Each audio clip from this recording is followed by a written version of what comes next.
नमस्कार मित्रांनो, स्वागत आहे आपल्या सह्याद्री कट्ट्यावरती। आजची घटना ही बघायची आपल्याला जालना जिल्ह्यामधली आणि महिलेचं नाव सुरेखा। फेसबुकमध्ये आता सध्या गुंतत चाललेल्या महिला मंडळ आणि पुरुष वर्ग, तरुण वर्ग आणि वयोवृद्ध लोकही आता फेसबुकवरती जास्त झळकताना ते आपल्याला दिसत आहे। पण फेसबुकमध्येच एक नवीन स्कॅम चालू आहे। अशीच घटना एक जालना जिल्ह्यामध्ये घडलेली आहे। फेसबुक लव पडलं मागात रोज करत होता व्हिडिओ कॉल, आंटीनेच केला हत्याकांड। आता आंटी नावाचा प्रकार हा खूप खतरनाक आणि या आंटीनेच एका मुलाचा घात केलेला आहे जालना जिल्ह्यामधला। आता ही आंटी काही आपल्या राज्यामधली नाही, ही आंटी ही बाहेर राज्यामधली म्हणजेच बिहारमधली। आता बिहारमधनं स्कॅम हा फेसबुकवरून इथे चालू होता, तो महाराष्ट्रामध्ये आपल्या जालना जिल्ह्यामध्ये घडला। बघूया सविस्तर घटना काय घडली आणि कशी घडली। तर जी सुरेखा नावाची जी महिला होती, ती महिला हा जो इकडे जालन्यामधला जो मुलगा होता त्या मुलाचं नाव होतं राहुल। आता राहुल जो होता तो एक शाळकरी विद्यार्थी, 12वी झाली। 12वी नंतर शिक्षणामध्ये काय जास्त रस नसल्यामुळे तो आपला घरीच थांबला, शेतामध्ये एवढे आईवडिलांना मदत करू लागला। आणि आईवडिलांना शेतामध्ये मदत करणे आपलं दररोजचं जे सर्व दररोजचं रुटीन आहे, शेतामध्ये काम करणे, संध्याकाळी येणे, झोपणे। शिक्षणाचा मात्र विषय नव्हता, शिक्षणामध्ये जास्त काही रस नसल्यामुळे आणि जास्त काही हुशार नसल्यामुळे शिक्षणाचा आणि त्याचा लांब लांबचा संबंध नव्हता। पण आता घडलं असं की 12वी नंतर याला मोबाईल घेऊन दिला घरच्यांनी। मोबाईलमध्ये हा तेवढा बोलतो तेवढं लक्ष द्यायचा, बघायचा आणि याचं आपलं सुरळीत जीवन चालू होतं, जसं रेग्युलर जे सर्वांचं चालतं त्या हिशोबाने। पण मात्र एक वेगळी घटना घडते आणि याच्या आयुष्याला पूर्ण कलटणी देऊन जाते। आता घडतं असं की हा 12वी म्हणजे 18-19 वर्षाचा हा तरुण वयात आलेला। आता याचे थोड्या हावभाव, थोडेसे शरीरामध्ये चेंजेस होणे एक किशोरवयीन वयामध्ये हे घडतात आणि तसंच या मुलाच्या बाबतीत घडायला लागले। आता सुरळीत जीवन चालू असताना, सगळ्या गोष्टी चालू असताना हा फेसबुकवरती थोडा जास्त अट्रॅक्ट होता। फेसबुकवरती पोस्ट सोडणे, बघणे, लाईक, कमेंट, व्हिडिओ हे त्याला थोडं जास्त अट्रॅक्ट व्हायचं। याचं हा काय करायचा, जास्त फेसबुकवरती फोटो सोडायचा, त्यामुळे फेसबुकमध्ये जास्त रेकॉर्ड तयार झाला होता। पण जास्त रेकॉर्ड तयार झाल्यामुळे घटना घडली अशी की ते जे तिकडे स्कॅमर होते, तिकडे त्यांची जी टीम होती, त्या स्कॅमरने तेव्हाच ओळखून घेतला। त्यांचा स्कॅम असा होता की आपण एखाद्याला अगोदर फसवायचं, प्रेमाचं एक नादाने त्यांना फसवायचं, नंतर त्यांना आपणच ब्लॅकमेल करायचं, त्यांच्याकडून व्हिडिओ कॉल करून घ्यायचे। असाच या घटनेचा थोडासा प्रकार होता, पण थोडा वेगळ्यामध्ये घटनामध्ये होता।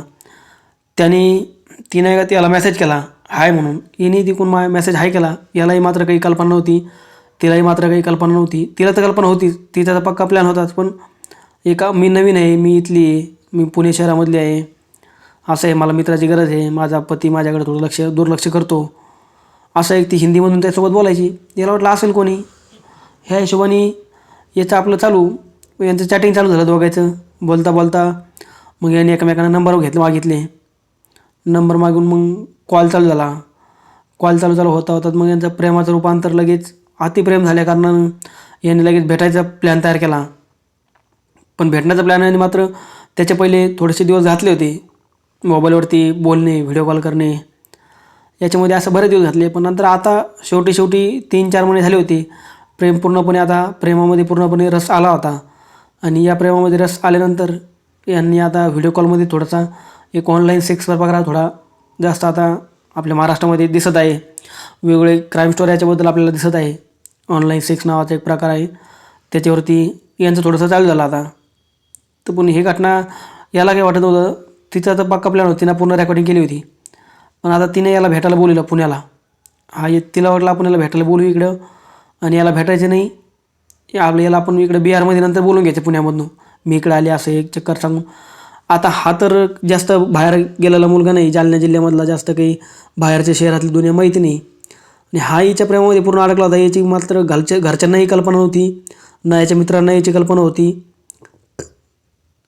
याची कल्पना फक्त याची एकट्याला त्याला सगळं माहिती होत्या गोष्टी।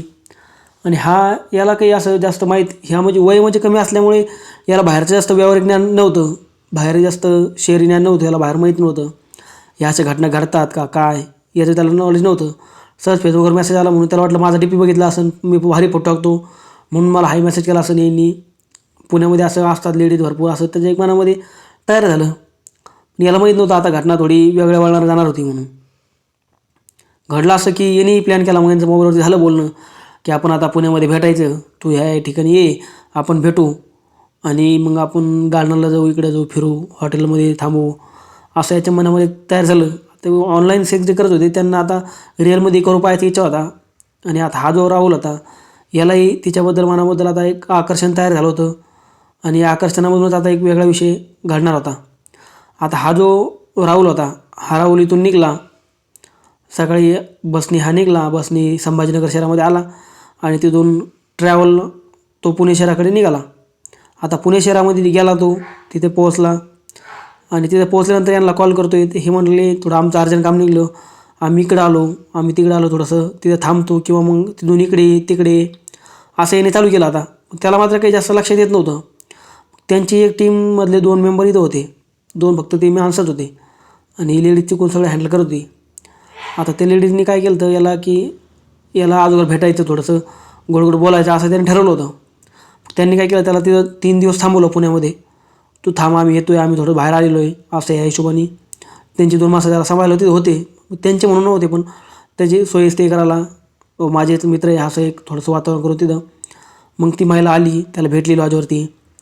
लॉजवरती भेटल्यानंतर त्यांनी ती जे लॉजवरती बोललो होतो त्याला, त्या लॉजवरती पूर्ण कॅमेराची सिस्टीम केलेली होती.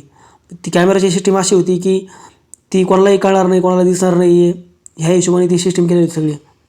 आता त्या कॅमेऱ्यामध्ये पूर्ण शूट होतं, पूर्ण त्यांचं चित्रीकरण त्याच्यामध्ये शूट झाल्यानंतर, रेकॉर्डिंग झाल्यानंतर ती महिला म्हणते असं. मग ते बाहेर जातात, तो हॉटेलला जेवतात, बाहेर थोडंसं गार्डनला इकडे तिकडे फिरतात आणि तो म्हणतो मी येतो आता, आपण भेटू परत नंतर. असं त्याला आता वाटतं आपण परत 15 दिवसाला महिन्याला असं येऊ. आता त्याच्यामध्ये खरं प्रेमाचं एक वातावरण तयार झालं होतं, आपण एक खरं प्रेम करू, आपण एक खरं प्रेम करू. आता ती आंटी होती, आंटी म्हणजे खूप कमी व्हायची होती, असं जास्त काही वय नव्हतं तिचं, त्यामुळे यालाही अट्रॅक्शन होतं. आणि तिचा तर प्लॅनच होता, त्यांचा स्कॅम होता हा. पण तिला मात्र काही माहिती नव्हतं घटना काय घडणार आहे, कशी घडणार आहे. आता तो भेटून तिला इकडे आला, त्याच्यानंतर ती तिकडे गेली. यांचा परत संध्याकाळी कॉल, परत असं कॉल चालूमध्येच ही घटना पुण्याला भेटून यांना 1 महिना झाला. आता जो राहुल होता, राहुल परत म्हणायला लागला मला भेटायचं तुला पुण्याला, असं भेटायचं तसं भेटायचं. आता ती म्हणाली मला तर थोडं पैशाची गरज आहे अर्जंट, तुम्हाला पैसे पाठव थोडं. आता हे प्रकरण जवळजवळ 4-5 महिने हे प्रकरण झालं होतं. आता 5 महिन्यानंतर 5 महिने होऊन 6वा महिना चालू झाला. आता तिनं याला थोडंसं आता ते लक्ष दाखवायला चालू केलं. आता तो सिग्नल जो आपला क्राईमचा, तो सिग्नल याला दाखवायला चालू केला होता. आता घटना घडली अशी की ती याला थोडेसे पैसे मागू लागली. याला वाटलं याच्या अकाउंटला थोडेफार पैसे होते पडेल, घरच्याला देत असायची. घरची परिस्थिती जशी ओके होती, घरी शेती वगैरे असल्याने सरळ सुरळीत चालू होतं. याच्या अकाउंटला थोडेफार पैसे हात पाठवायचा तिला, रिचार्ज मारणे हे यांच्यामध्ये चालू झालं. थोडा थोडा चालू झाला, पण थोड्या खर्चाचा जास्त मोठा खर्चाला येणार होता, याच्या भूखंडी बोजा पडणार होता. याला तात्पुरती माझी हवी होती, तात्पुरते प्रेमासाठी हा फार फडफड करत होता. पण आता हा विषय असा झाला की तिने काय केलं, एक वेळेस ती म्हणाली कॉल करून की मला अर्जंटमध्ये 50,000 रुपये पाहिजे आणि मला खूप अर्जंट गरज आहे त्याच्यावाली. आणि तुझे आपले जे फोटो आहे, आपले फोटो हे एका दुसऱ्या माणसाला मिळालेले आहे आणि तो माणूस तुमच्या महाराष्ट्रामधला आहे, तुमच्या तिकडं साईडचा आहे, म्हणजे संभाजीनगरमधला राहणार आहे तो, आणि तो आपले फोटो व्हायरल करेन असं मला धमकी देतो आहे, असं तिने तिकडून स्कॅम करून एक सांगितलं तिला. आता त्यांच्या स्कॅममध्ये आपले महाराष्ट्रामधले पण काही लोक होते पुण्यामधले.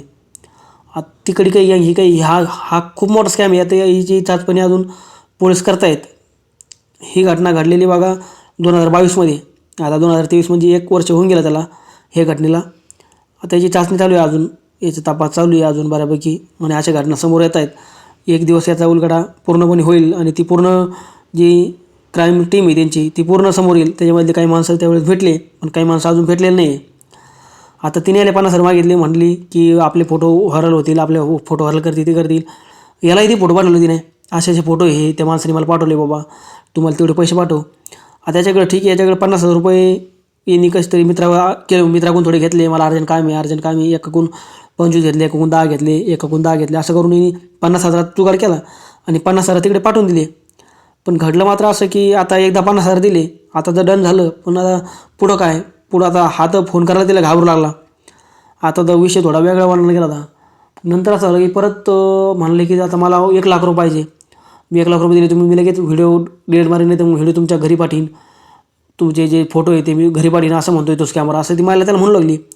आता एवढे पैसे त्याच्याकडे नव्हते आणि त्याला तर घरी खूप मान सन्मान, मोठं घर असल्यामुळे त्याला मान सन्मान एक इज्जतीचा प्रश्न त्याच्या मनामध्ये तयार झाला. आता वय कमी असल्याकारणाने त्याला जास्त भीती वाटू लागली. तुम्ही पोलीस स्टेशनमध्ये कंप्लेंट करायची नाही, हे करायचं नाही, ते करायचं नाही, एवढे पैसे अकाउंटला टाकणे, असं त्याला धमकी देऊ लागली. आता हा गेला डिप्रेशनमध्ये खूप. तर डिप्रेशन गेल्यामुळे कारण घडलं असं की याला आता काय करावं काही सुचत नव्हतं. एवढे पैसे तर ओढून देणार हाही त्याच्या मनामध्ये विचार होताच. आता त्याला असं वाटत होतं की आपण आता आत्महत्या करू आणि आपलं जीवन संपवून घेऊ, कारण आपण आता इकडं खूप मजा केली. आता हे जर फोटो व्हिडिओ आपल्या गावामध्ये माहीत झाले, हे जर कोणाला कळलं आणि आता याचा थोडा अंदाज त्याच्या मित्रमंडळाला येत होता, याचं बोलणं चालणं, याचं थोडं वातावरण, याचं वागणं, मित्राशी जास्त संबंध नाही, कॉलिंगवरती थोडं पहिलं थोडा दिसायचा, पण घरच्याला माहीत नव्हतं, फक्त मित्रमंडळ माहीत होतं. त्याला वाटलं मित्रमंडळाला थोडं माहीत झालेलं आहे आता. आणि आता हे जर फोटो आपले गावात आले आणि इथं जालना शहरामध्ये जर फेमस झाले, इकडे तिकडे व्हायरल झाले, तर आपलं एवढं मोठं घर, आपलं एवढं मोठं घराणं, संस्कारी घराणं म्हणून आपलं ओळखणं घराणं, आणि माणसामान्य लोक आपल्या घरच्यांकडे बघतात, आपल्याकडे बघतात, आणि आपलं हे सगळं डुबून जाईल पाण्यामध्ये, आपलं सगळी इज्जत जाईल, ह्या भीतीने तो आत्महत्याचा प्रयत्न करतो आणि आत्महत्या करतोच आणि स्वतःला जीव मारून घेतो. खूप मोठा हत्याकांड घडतो मॅडम. मित्रांनो, थोडंसं प्रेमाची एक लालची मनामध्ये निर्माण होऊन ही अशी घटना इथे घडते त्या आंटीमुळे, फक्त केवळ त्या आंटीमुळे. आणि तो स्वतःचं जीवन संपवून घेतो. त्यानंतर पोलीस येतात, सर्व तपासणी, सर्व चाचपणी करतात आणि याचा तपास करून याच्यामध्ये 2 जण अटकतात, पण बाकीचे काही भेटत नाही त्याच्यामध्ये टीममध्ये त्यांच्या. तर अशा घटना भरपूर घडत आहेत वेगवेगळ्या नवीन प्रकारे. कोणी असे फोटो किडनॅप करतायत, तर कोणी वेगळ्या प्रकारे काही आणखी किडनॅप करण्याचा प्रयत्न करतायत, कोणी तिकडे बोलून घेत आहे, कोणी थोडे पैसे करून अजून घेत आहेत, असा विषय करतं. असा विषय वेगवेगळ्या प्रकारचे ह्या टाईपमध्ये वेगवेगळ्या प्रकारच्या घटना घडत आहे. तर हे घटना आपल्यासोबत घडू नये म्हणून एक तुम्हाला एक सतर्क केलेलं आहे. ही घटना एक सांगून याच्यामध्ये तुम्हाला एक सतर्क करतो आहे की फेसबुकवरती सहसा hi, bye, good morning, good night हे काही लिंक येणे, त्या लिंकवर आपण टच केलं की एखाद्या आपण ग्रुपमध्ये ॲड होतो किंवा त्या मोबाईलवरती व्हॉट्सअपवरती डायरेक्ट येऊन जातो. अशा घटना आता फेसबुकवरती घडत आहेत ऑनलाईनच्या मीडियामध्ये. ह्या घटनेला कुठेतरी आळा बसला पाहिजे. आपले जे लोक आहेत त्याच्यामध्ये गुंतले नाही पाहिजे महाराष्ट्रामधले, म्हणून हा एक छोटासा माझा प्रयत्न होता तुमच्यासमोर स्टोरी मांडण्याचा. अशाच वेगवेगळ्या स्टोऱ्या बघण्यासाठी आपल्या चॅनलला सबस्क्राईब करा आणि तुम्हाला स्टोरी आवडली असेल तर लाईक करा आणि आपल्या मित्रापर्यंत इतर मित्रांनाही व्हिडिओ शेअर करा. फेसबुकवरती आता खेड्यापाड्यात दिला तर जास्त मुलं फेसबुकवरती अट्रॅक्शनमध्ये आहे, जास्त फेसबुक वापरत आहेत. त्यांनाही कळलं पाहिजे की घटना अशा घडतात फेसबुक वापरल्यानंतर. असं काही गुन्हे घडू नये, असं काही वेगळ्या वळणाला आपण आपला संसार जाऊ नये. अचानक घडतात या गोष्टी. करून असं माणूस म्हणत नाही की आपल्याला करायचं प्लॅन करतं, असं नसतं. म्हणे त्या वयामध्ये एक त्या फिलिंग आल्यानंतर त्या गोष्टी ऑटोमॅटिक माणसाच्या तयार होतात, ऑटोमॅटिक वातावरण त्याचं तयार होतं असं, आणि अशा घटना घडतात. त्यामुळे भेटूया आपण पुढच्या व्हिडिओमध्ये. तोपर्यंत काळजी घ्या आपली व आपल्या परिवाराची. धन्यवाद मित्रांनो.